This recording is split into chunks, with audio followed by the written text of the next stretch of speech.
Monument Rocks, just 7 miles away. The playground of Buffalo Bill and Annie Oakley. Good friends. And good riding companions. It's Old West legend that Annie Oakley is the one who taught Buffalo Bill how to shoot. I thought Annie Oakley was a Michael Jackson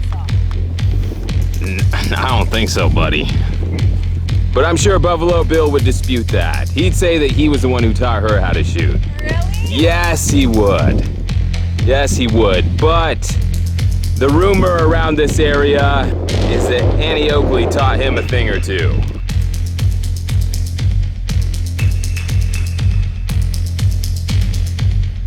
Looks like someone's been doing some target practice on this building. Yes, people, we have gunshots. It looks like something rough went down here.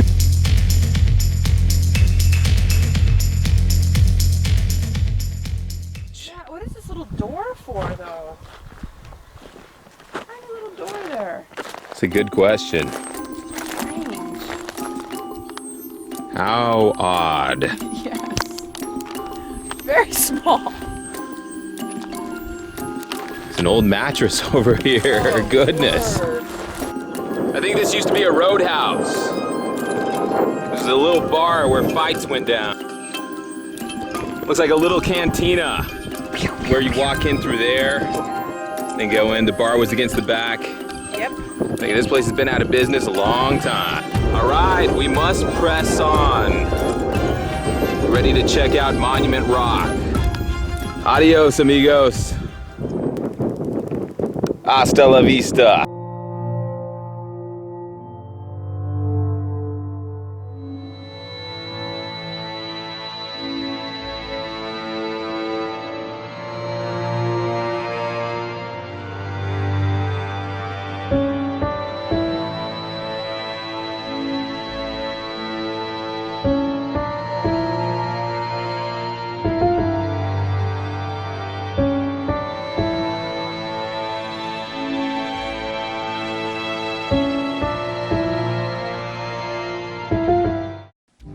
William F. Cody, also known as Buffalo Bill Cody, was a legendary gunman of the old American West. Born in Iowa in 1846, Cody moved with his parents to Leavenworth, Kansas in 1853, where he spent the rest of his early childhood. Cody was from a family tree of Quakers, and his parents were fervently religious. His father, Isaac Cody, was an anti-slavery activist. And one day, while giving a speech in front of the general store in Leavenworth, a man rushed the stage and stabbed him multiple times. Isaac Cody never recovered and died sometime later, leaving young William to fend for his family. Although just 11 years old, Cody worked every job he could to provide for his ill mother, including delivery boy, hotel clerk, street sweeper, and eventually a rider for the Pony Express, where he worked alongside the famous cowboy Wild Bill Hickok.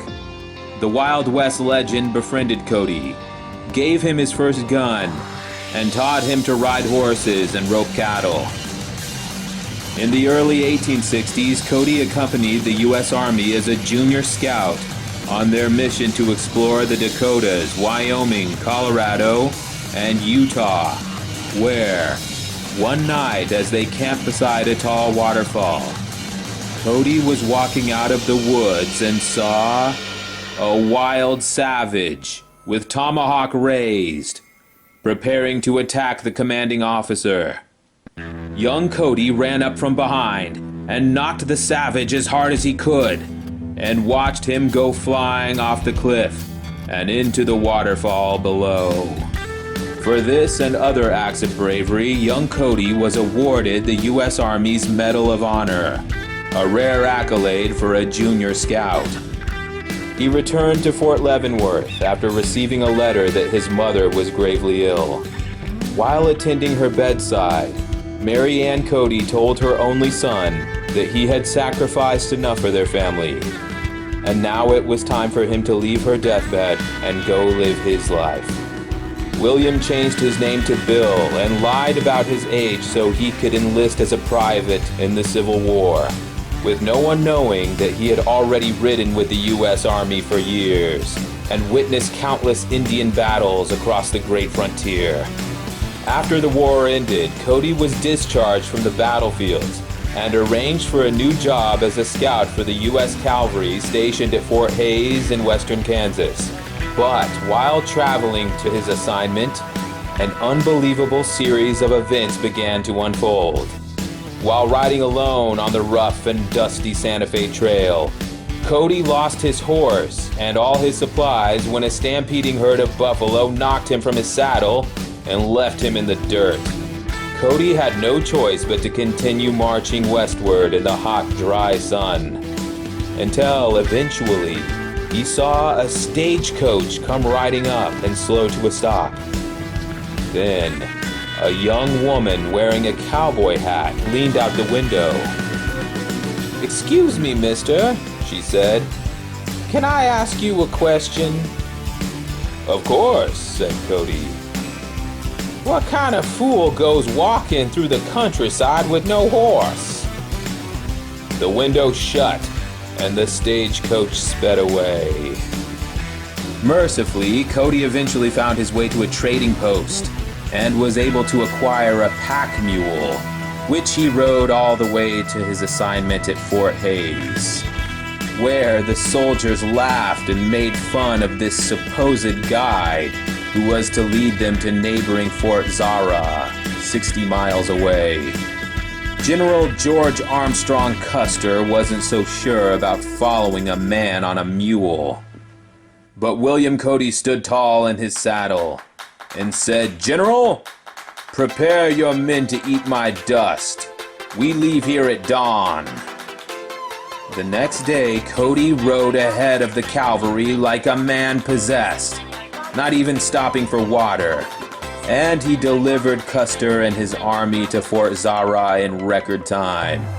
After which he found out the soldiers had placed bets on whether he would even survive the trip. But they celebrated when he did. From Fort Zara, Cody continued westward to his next scouting assignment at Fort Wallace, over 90 miles away. But along the way, his poor mule was bitten by a rattlesnake, and Cody found himself wandering for days without supplies on the empty plains. Eventually, he came to a strange place called Monument Rocks, a maze of giant walls, 70 feet tall, grouped together like a chamber of hallways on the open sand. And then he saw something in the moonlight. The silhouette of a man standing tall on top of the giant rocks. It was a wild Indian. Cody quickly loaded his gun and pressed his back against the corner of the rock walls. Above him, he could hear moccasin footsteps, jumping from cliff to cliff. As fast as Cody scurried below, he could hear his adversary on the rocks above, tracking his every movement like some sort of turkey hunt. But then, as he crept along the side of the wall, Cody found an opening leading to the other side. He quietly crawled through the opening and then crept up the exterior side, where he saw the wild Indian crouching on the edge of the cliff, waiting to attack. "All right, I've got you," said Cody, brandishing his rifle. "Turn around and surrender your weapon." The Indian slowly turned around and handed him a stick. "What were you doing with this stick?" "I thought we were playing cowboys and Indians. What were you doing?" That night, Cody found out the little Indian had also lost his horse, and they were essentially in the same situation. "Greetings, Payahuska. My name is Lazy Cow." "Nice to meet you, Lazy Cow. Say, do you have any water you could share with me?" "Water? Yes, I've been alone out here in the desert for days without a drop to drink. Lazy Cow smiled at Cody, dropped to his knees and began pushing away sand. He scooped up several big handfuls. And then suddenly, groundwater appeared, beating up from below the sand. How did you know that was there? Said Cody. Wherever there is buffalo, there is water. That night, the two men sat by the campfire, and Cody listened for hours as his new friend told him stories of fierce buffalo hunts, incredible chases, and near-deadly escapes. The most terrifying of which was a legend of a powerful bison herd led by Big Red. A powerful 7-foot-tall bison with fiery red fur, who could knock down large trees with a single charge. Lazy Cow told Cody that to become a real hunter, you must first show respect to the animals. How do you mean? Said Cody. Well, talk to them. Tell them you admire their power and appreciate them. You want me to talk to a buffalo? Lazy Cow pointed to the rising sun, where they saw a lone bison standing in the field. Lazy Cow grabbed a handful of wild wheat. They like to eat this. He walked up to the animal and fed it from his hand, and then started petting it, and eventually put his arms around the giant beast and was hugging it.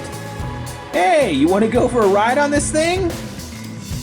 Cody looked at him in astonishment. No man can ride a buffalo. Sure you can. Climb up here and hang on.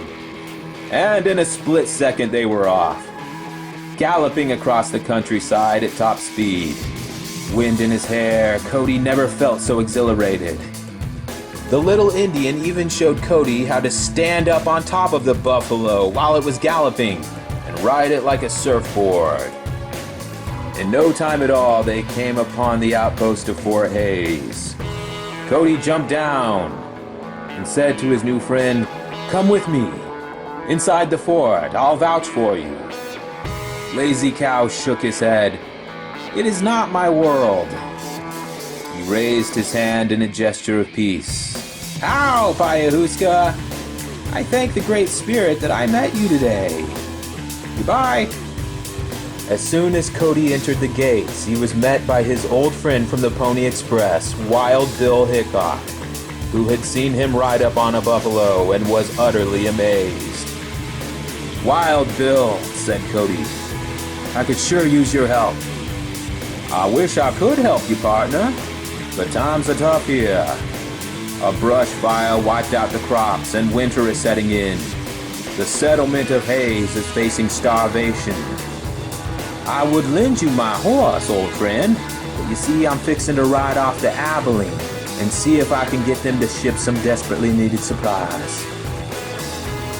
Cody thought for a minute and said, "Bill, forget about the horse. Could you spare me a box of ammunition?"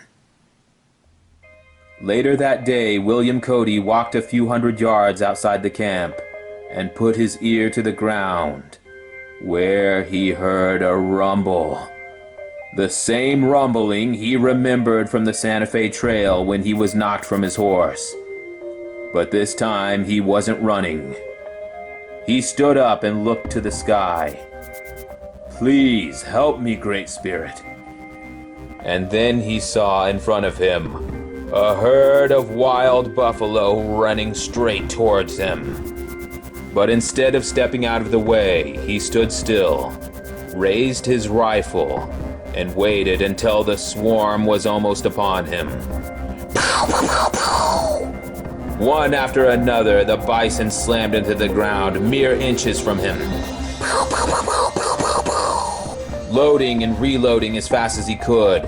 In a thick cloud of dust and debris, he continued firing through squinted eyes,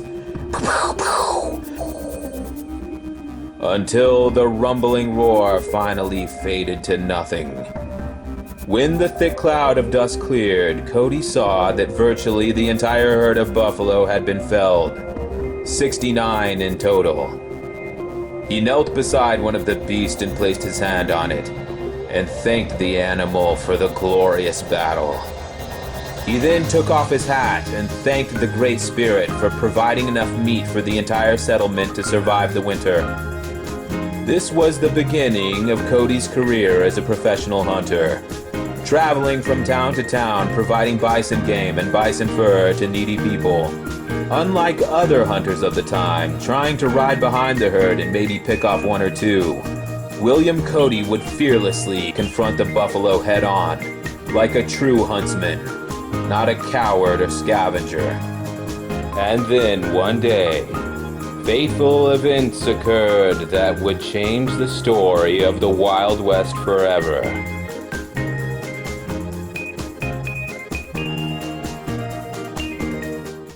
William Cody rode into a town on the far edge of western Kansas called Oakley. But the streets were silent and empty, except for a few cavalry soldiers leaning against the gates of the town's cattle stockade. "Excuse me," said Bill, "but where is everyone?" "If they're smart, they're hiding underneath their beds," said one of the men as he turned around. It was General George Armstrong Custer. "You see, every few days, a stampede of wild buffaloes comes tearing through this street here, crashing into buildings, busting out windows, and destroying anything that stands in their way. Their leader is a 2,000-pound creature with red fur." "Big Red," said Cody. "General, listen to me. Your bullets won't work against him. The Indians have already tried. No weapon can pierce his hide. He's too big. You've got to let me handle this." "We already have a plan in place," said Major George Augustus Arms, a henchman of Custer. "We have a sniper up on that rooftop yonder. And when the herd rolls in, he'll pick off the leader." Bill shook his head. "General, that's like using a pea shooter against this behemoth. The town won't stand a chance." Custer bit down on his smoking pipe and thought for a minute. "You know, Cody, I bet against you once and it cost me $5. All right, we'll try it your way." And so the townspeople lined up on the building rooftops above and watched. And no sooner did Cody mount his beautiful horse Brigham, than suddenly, rounding the corner of Main Street, came the herd of buffalo, being led by the largest beast of them all, Big Red. Cody knew it was now or never. He charged towards the stampeding animals, full speed ahead, and he had a plan. He jumped up and stood upright on top of his galloping horse, just like he had practiced while riding the buffalo with Lazy Cow. He stood on top of the saddle and raised his arms in the air, making him appear over 10 feet tall. And then suddenly, the charging buffaloes slowed down and began to hesitate. As Cody prepared to ride into the herd, he loosened his saddle and spun upside down beneath his horse. The angry bison swiped their horns wildly, attempting to gore him, but struck nothing but air.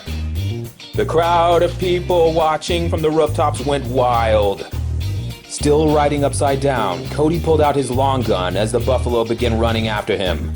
He aimed for the latch on the stockade door and blew it open, leading the stampede right into the center of the pen. As his horse Brigham leapt over the iron fence on the other side, Cody spun upright in the saddle again and took aim at the stockade door behind him, blasting it shut and trapping the entire herd of buffalo inside. The crowd erupted in cheers and rejoicing, and all the townspeople danced and celebrated. The children watching that day gave Cody a new name, Buffalo Bill. Later that week, newspapers all over the territory printed in bold black letter headlines, "Buffalo Bill saves town."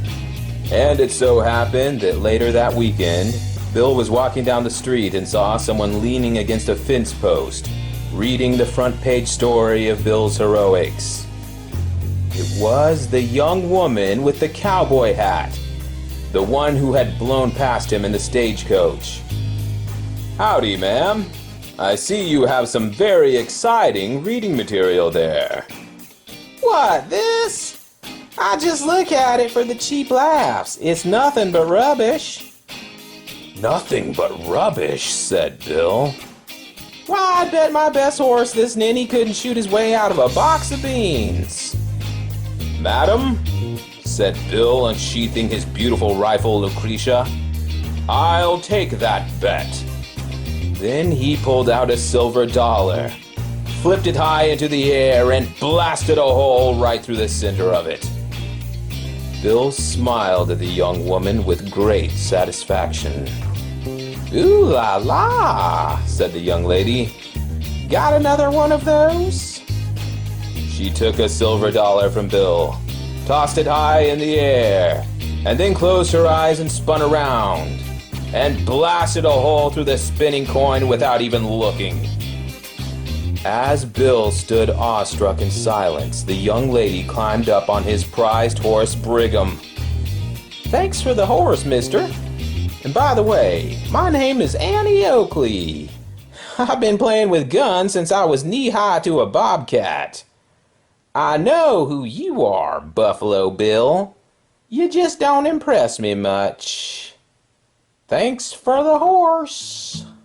As word spread across the frontier of Buffalo Bill's legendary hunting abilities, he was hired by the U.S. Army to supply game to all the men stationed at various outposts. And he spent many months hunting and bringing buffalo to the cavalry forts and other settlements. And then one day, as he rode into Fort Hays, returning from a long hunt, he looked over to the stockade and saw something that stopped him in his tracks. An Indian behind steel bars and locked up with heavy chains. It was Lazy Cow, the little fellow he met at Monument Rock, who shared a campfire with him, gave him water, and taught him to think like a buffalo. Bill marched right up to Custer's henchman, George Augustus Arms, who was guarding the cage, and reasoned with him that surely he could let one little Indian go. But Major Arms refused. "Please, you don't understand. This is a friend of mine. His name is Lazy Cow." "His name is Sitting Bull," said Augustus Arms. "Leader of the Lakota Sioux Indians. You may have heard of him. And tomorrow morning, he's being transported across the state to Fort Leavenworth Prison." A shocked and surprised Buffalo Bill stood with indignance. "I'll speak to General Custer about this." "You've been out on the range too long, Buffalo Bill. Custer and all his soldiers are dead." "Dead?" said Bill. "You can pick up your pay on the way out the front gate, Mr. Cody. Goodbye." The next day at dawn, a locomotive carrying the prisoner began rolling down the track. But no more than 30 minutes into its journey, it was forced to come to a complete stop because a large herd of buffalo was inexplicably blocking the track.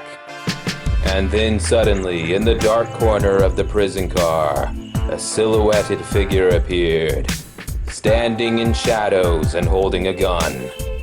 "Release the prisoner," the dark figure ordered. "Now, before my trigger finger gets itchy." And so the guards unchained him and unlocked the prison door. "Your career is over, Cody," said Augustus Arms. "I'll have you charged with kidnapping with a deadly weapon." "No, I don't think you will," said Buffalo Bill, stepping forward from the shadows and throwing down an old branch. "Because this isn't a gun, it's a stick." Sitting Bull and Buffalo Bill quickly jumped down from the locomotive, where Bill had 2 fresh horses waiting to go. Sitting Bull, I must know right now. Do you trust me? I trust you, Payahuska. Bill turned around and shooed the horses to gallop away. Follow me, he said. The 2 men got down on all 4s and started crawling into the herd of buffalo, shuffling between their legs deeper and deeper into the herd, and eventually disappearing from the fading sounds of scrambling soldiers behind them. A few days later, Sitting Bull and Buffalo Bill once again found themselves wandering on a dusty trail, when suddenly they saw someone riding up with 2 horses. Annie Oakley, said Bill. And you've got my horse, Brigham.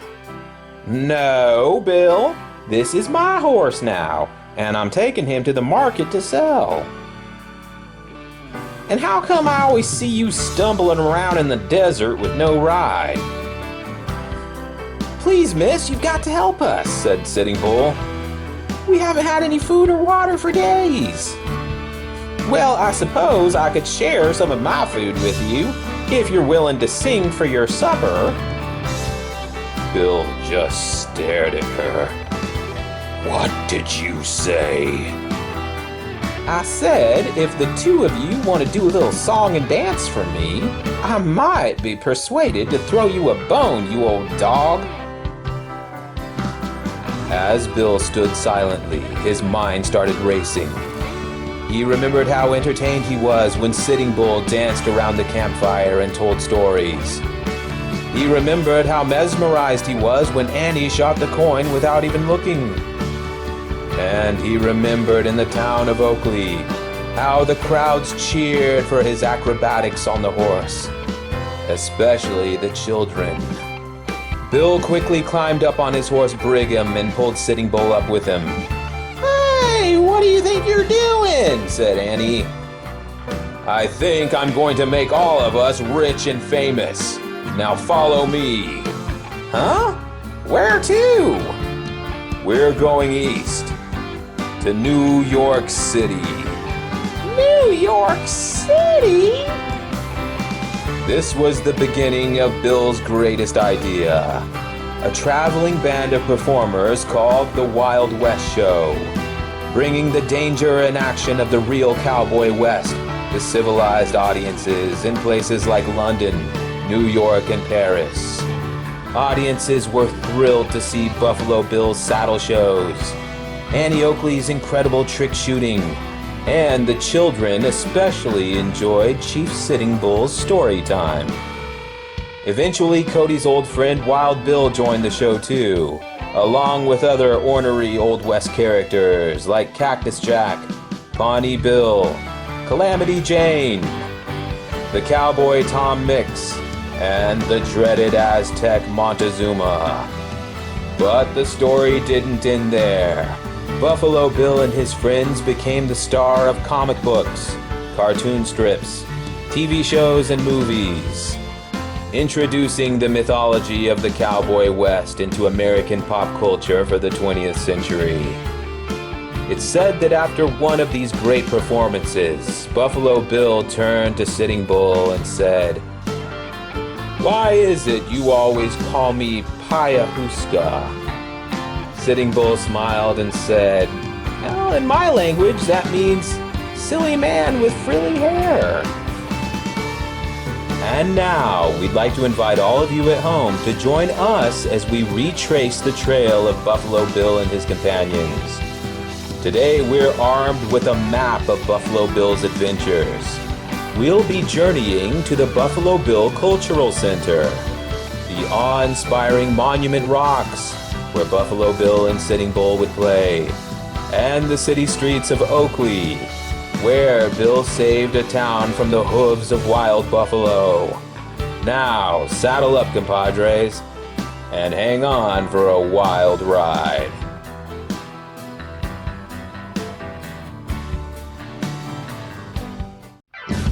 This is Buffalo Bill's hometown. Wow. Here's Annie Oakley. That reminds me of someone. What does that remind you of? Somebody that carries weapons. Somebody that likes beating up men. I don't know about that. Somebody that likes landing punches. And here's a map of Buffalo Bill's exploits. Yes, Buffalo Bill had one fiasco after another. He loved it. And he started his own circus. Wow. It's called the Rough Riders. How many buffalo did Cody Hickox? What's his real name? Cody Hickox? Before he got the name Buffalo Bill, his name was Cody what? Cody something. William Cody. William Cody. Okay, so before he got the name Buffalo Bill, how many buffalo did he have to shoot to get his nickname Buffalo Bill? 100,000. No. 69. 69? All right. I just read it. Hey, Ethan, let's get in the photos. No. I will. I'll stand with you. Hey, come with me. Grab that.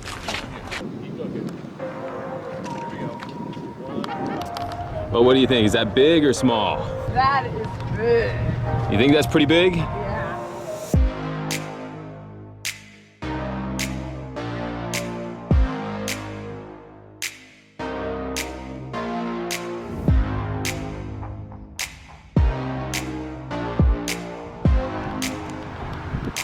Are you pretending that's you? That's you trying to catch your escaped teddy bear. This thing is huge. Imagine that thing coming straight at you. I just want to get up there and ride the back of it. You want to ride away on that pony, huh?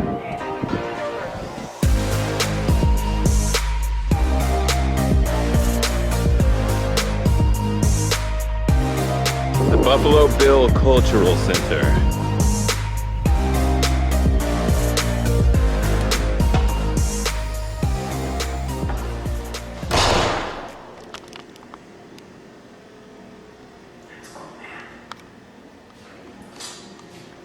Then we're here.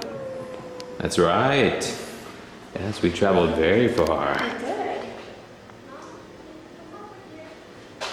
And here's another large map. Wow. You're starting to figure out where you're at. Yep, we went all the way from there. And where are we now? Let's see. Hey. Way over there. You're a long ways from Wichita. Kobe Jack. No. Oakley. You're close. Oh, it's a tiny From one. right there. So you went from all the way over there. Wow.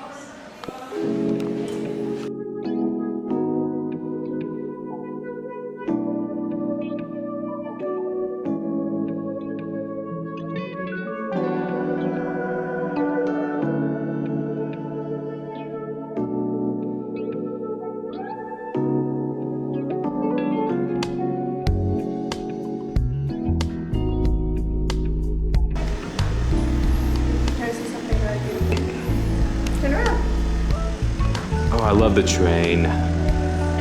Oh, I could just look at that picture all day.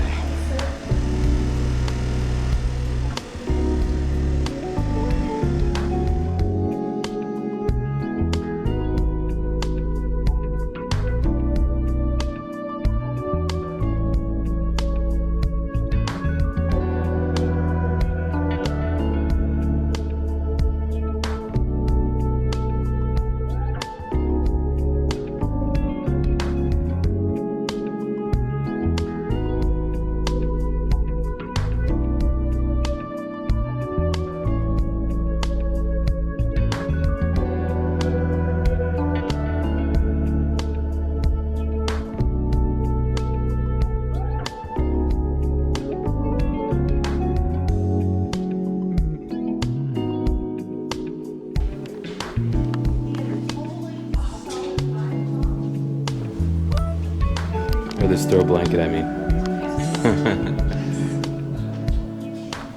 Did you see this is Buffalo Bill's gun and his spurs? Well, they should have buried him with his gun and spurs. I think he had more than one gun. Okay. This one is plated with a commemorative coin and has his name written on it. And those were his cowboy spurs.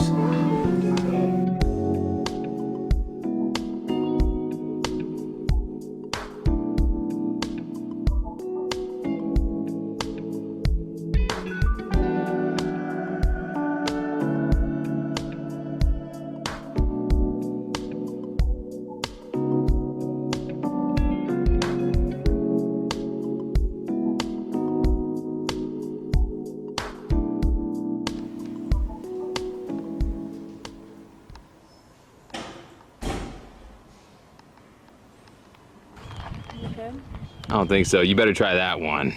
Oh, with the mustache? There we go. I think we have a fit. Nice hairstyle. You going for a Tina Turner look?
This is called the Steele Memorial, erected by the public to honor Mr. and Mrs. Steele, some of the original pioneers, long time ago. Long time ago. Before the National Capital Association? Yeah. Yeah, we gotta go. You know, if we go that way, we're gonna have to walk this entire street back. On the other hand, we may not fall going that way. I'm gonna take a peek over here. Did you just hang out for a second?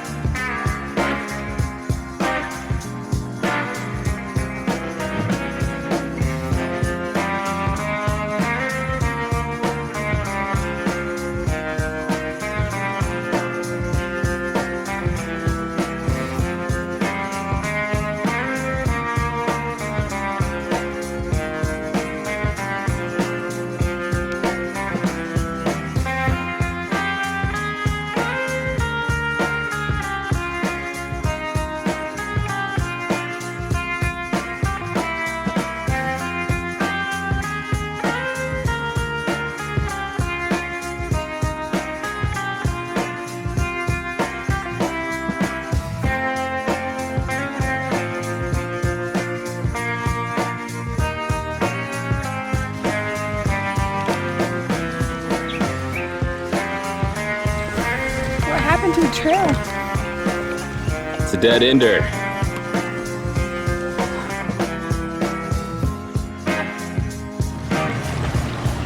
There's room for one more. All right. And I can touch this. It's pretty low to the ground.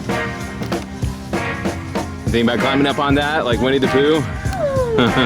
No, I'm scared of termites.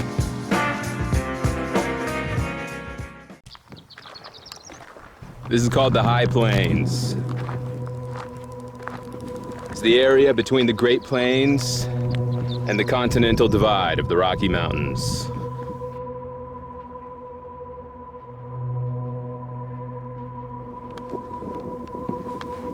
You wouldn't think that Kansas has so many rolling hills, but it does.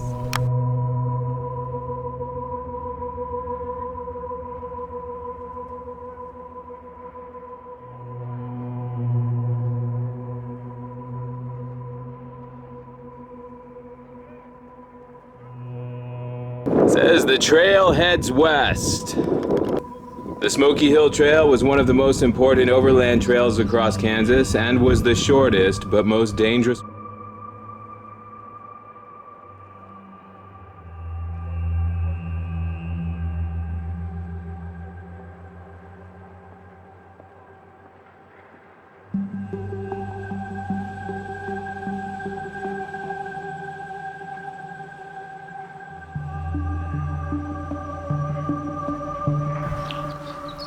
Pyramid Ranch, huh? That's what this says. It has a weird occultic symbol on it.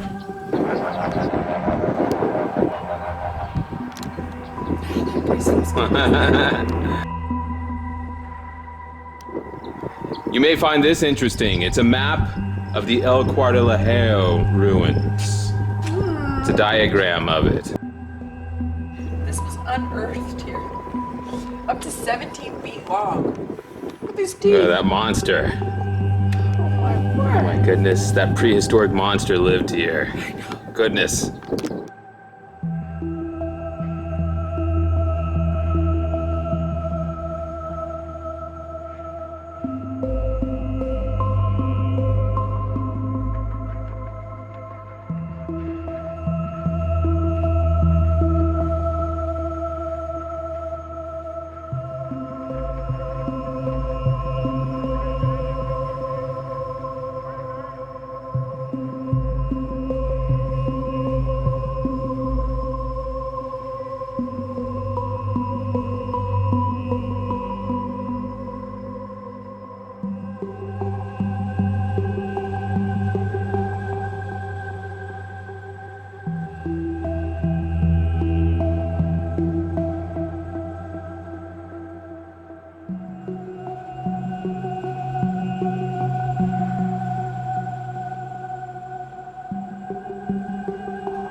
Oh my goodness.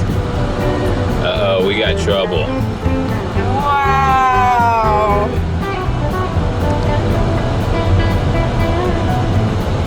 We got some trouble here. These cows got out of their pen and are blocking the road to a major monument. Oh no. Oh no. Oh my god, there's 100 of them. Oh my god. What are we gonna do? Oh my gosh. Are we ever gonna...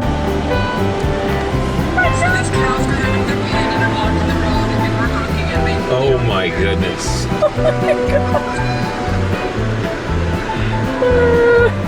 Oh my gosh. Oh my Oh my goodness. gosh! Oh my gosh! I never thought I would be here! Oh my word. Oh my gosh! There's like 300 of them, they just keep coming.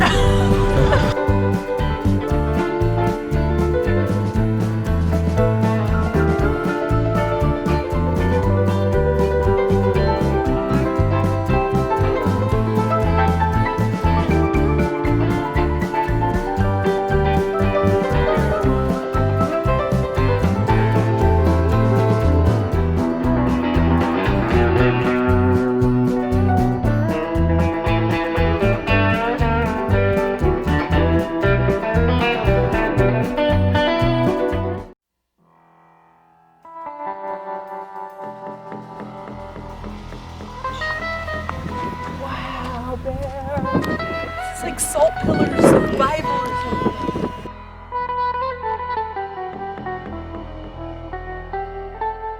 Did they say this was the bottom of the ocean and that's how that happened? Or what's No one really knows. Yeah. If something happened billions of years ago, did it happen? That's a good point. It's a really good point. This is fantastic. Yes, I agree. Quite remarkable.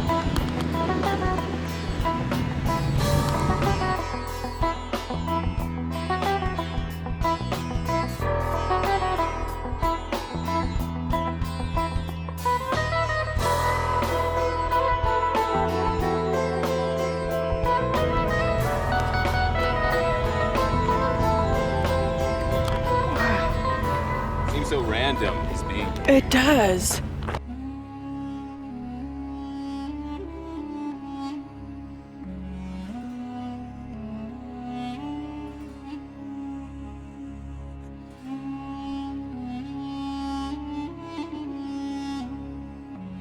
An interesting rock.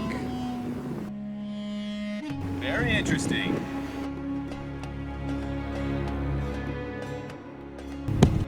Ooh, that made a thud. I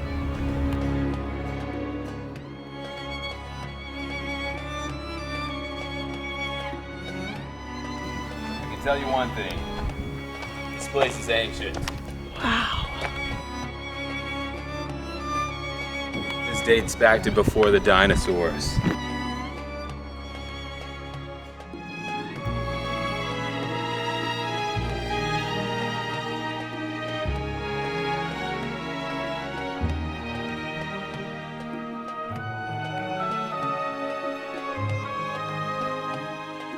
Think I can throw this through that hole? I'm watching. All right, I'll see.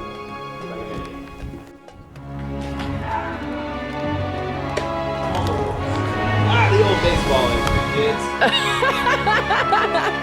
Try again. Okay.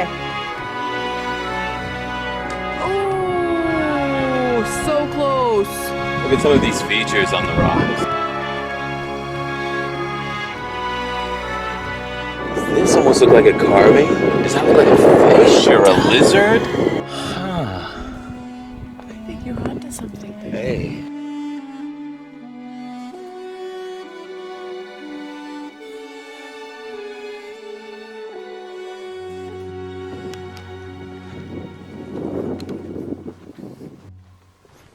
Have you found any more carvings?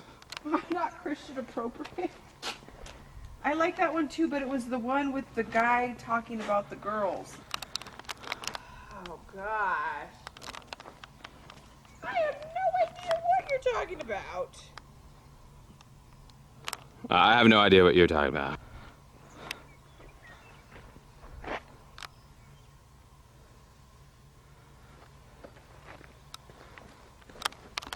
What is she talking about? No idea. Wow, this is like the Grand Canyon. You think it's the Grand Canyon, huh? Oh, yes. Wow, look at that. How did that happen? Somebody made a door for you. This is like a portal into another. I know, it's like Stargate. Yes. Oh my God. It's like the Star Trek episode City on the Edge of Forever. Wow, it is.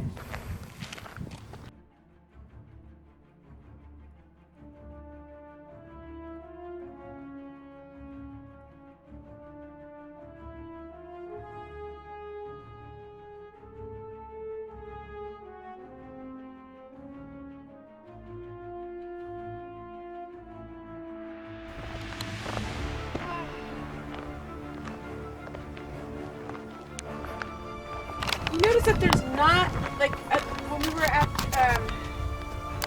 at the cave place. Battle Canyon. Thank you. When we were at Battle Canyon, rock was so much different. Yes, entirely different. This is like a spongy rock. That one was like a sandstone. Listen to the sound of it. It's almost like packed mud. Yes.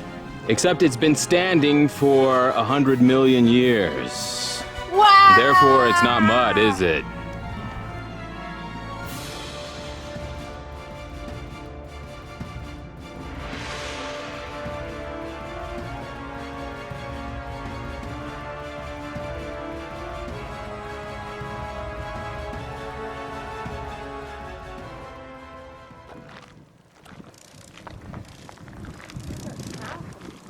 Yes. What is that sound?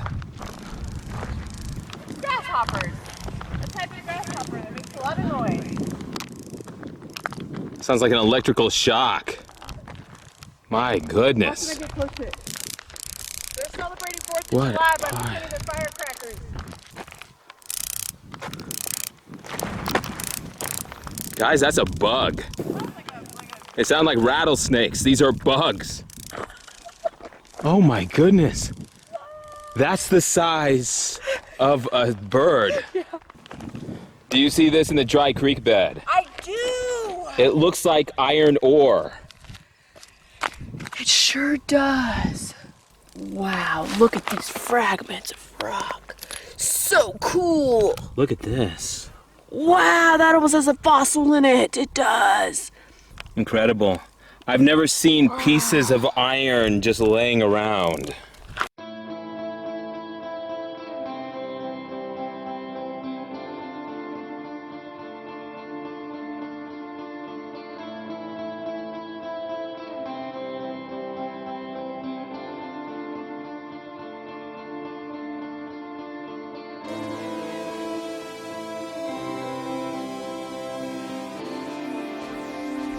Did you hear that gush of wind? I did. I've seen every rock under the sun at this place, and they're all just laying around.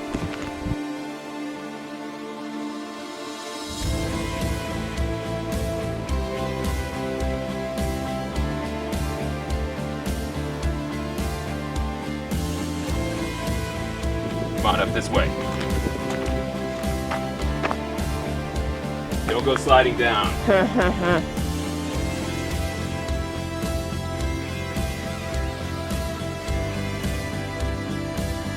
This shale that crumbles in your hand. It's amazing how a rock so soft can last so long.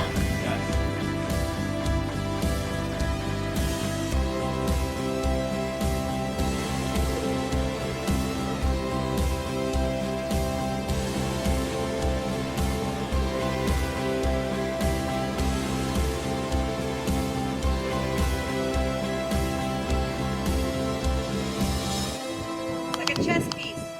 Yes, a giant chess piece. We'll call this piece the tower. You're the rookie. That's true. I'm the rookie at eating Sonic, but thankfully I had a professional. Something tells me that wasn't your first double cheeseburger and chili dog.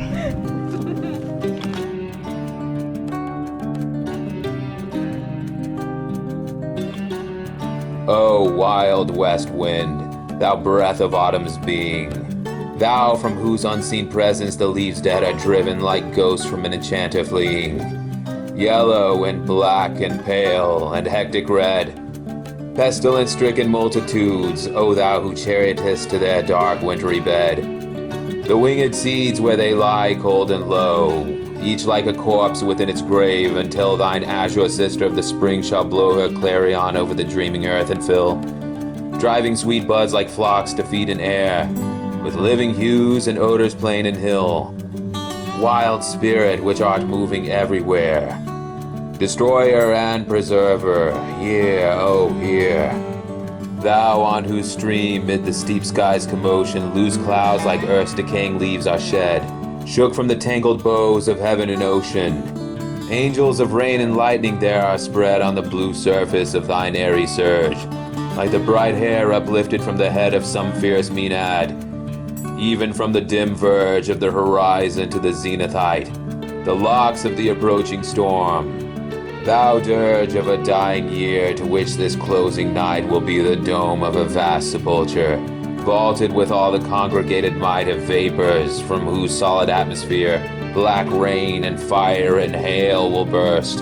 Thou who didst waken from his summer dreams in the blue Mediterranean where he lay, lulled by the coil of crystalline streams, beside a pumice isle in Bysshe Bay, and saw in sleep old palaces and towers, quivering within the waves' intenser day, all overgrown with azure moss and flowers, so sweet the senses faint picturing them.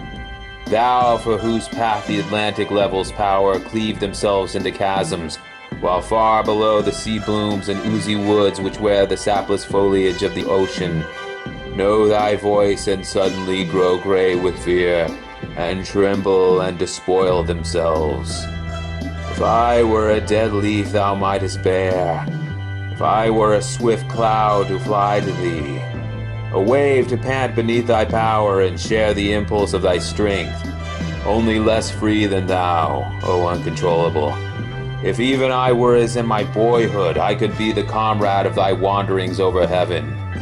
As then when to outstrip the skyey speed scarce seemed a vision, I would never have striven. As thus with thee in prayer in my sore need, lift me as a wave, a leaf, a cloud. I fall upon the thorns of life, I bleed. A heavy weight of hours has chained and bowed one too like thee, tameless and swift and proud. Make me thy lyre even as the forest is. What if my leaves are falling like its own? The tumult of thy mighty harmonies will take from both a deep autumnal tone.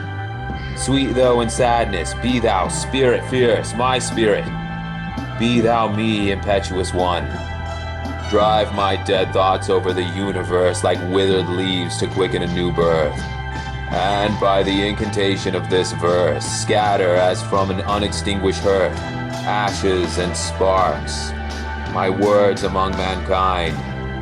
Be through my lips to an unawakened earth the trumpet of a prophecy. O wind, if winter comes, can spring be far behind? We just want to thank all of you for coming so far with us on this magical journey. It means a lot to us. And we want to wish everyone a good sleepy night and happy trails tomorrow. Adios, everyone.